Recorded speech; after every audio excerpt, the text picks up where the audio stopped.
Antoine Chevrollier est le premier auteur à transposer l'affaire Malik Oussekine sur les écrans. Entouré d'une équipe d'auteurs, il a reconstitué le fil de ce drame pour Disney+. Rencontre avec les plumes de la série pour comprendre sa fabrication.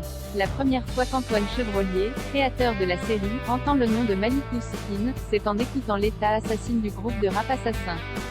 Le titre sort en 1995, il n'a alors que 13 ans. Depuis, le scénariste et réalisateur a le sentiment d'être investi d'une mission pour raconter cette histoire. Personne ne l'avait fait avant lui. Le prisme de l'intime, cette mère qui perd son fils, m'intéresse autant que l'affaire elle-même, explique-t-il. En racontant ce récit, je voulais également éclairer notre présent. Qu'est-ce qui ne s'est pas passé? Quel virage a été mal négocié par les politiques et notre société après ce drame?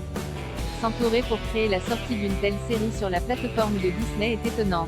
Pourtant, tout s'est fait naturellement. Après avoir réalisé des épisodes pour le Bureau des légendes et la saison 3 de Baron Noir, Antoine Chevrollier est contacté par Pauline Daubin, vice-présidente et directrice des programmes pour la firme. Oussekine est déjà dans la tête du créateur depuis des décennies. Chez Disney, le projet séduit et le coup d'envoi est lancé. Néanmoins, hors de question pour le créateur d'embarquer seul.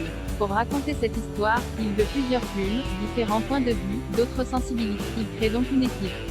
Cédric Ido, scénariste et réalisateur, Faiza Ghen, romancière et scénariste, et Julien Lilti, scénariste, le rejoignent. Se documenter, se connaître. La première étape du travail a été réalisée par Lina Swalem, réalisatrice de documentaires. C'est elle qui a regroupé toutes les informations sur l'affaire, les articles de presse, les images d'archives, les reportages télévisés. Elle a aussi mobilisé les témoins et coordonné l'écriture. Son rôle est indispensable pour la suite. Je ne dormais plus, lance-t-elle. Toute la journée, je regardais tout ce qui était sorti sur l'affaire. De la matière, il y en a. C'était donc un choix d'occulter cette histoire et de ne pas en parler pendant des années. La preuve. Pour que l'écriture soit fluide et que la cohésion du groupe soit réussie, il fallait se découvrir. Avant même de poser les premiers mots, on a beaucoup parlé de Malik, de nos parcours et des années 80, détaille Julien Lilti. Nous sommes de la même génération, mais nos expériences sont tellement différentes.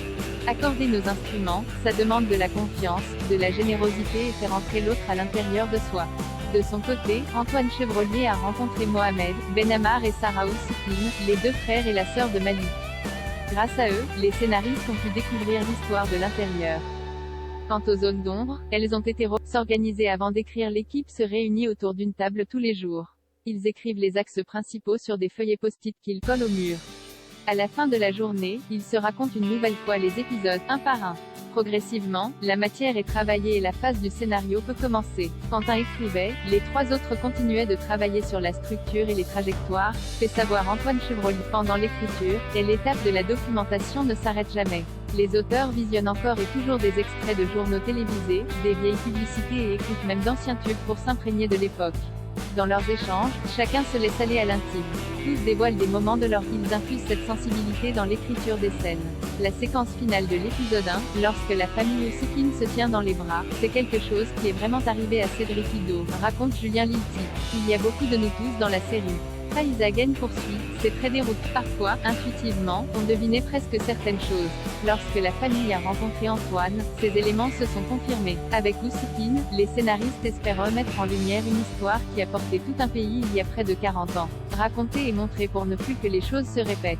Cédric Ido conclut, il faut parler de cette violence pour prévenir de celle à venir. Propos recueillis par Thomas Desroches, à Paris et à Lille, en mars 2022. Oussekine est disponible sur Disney+.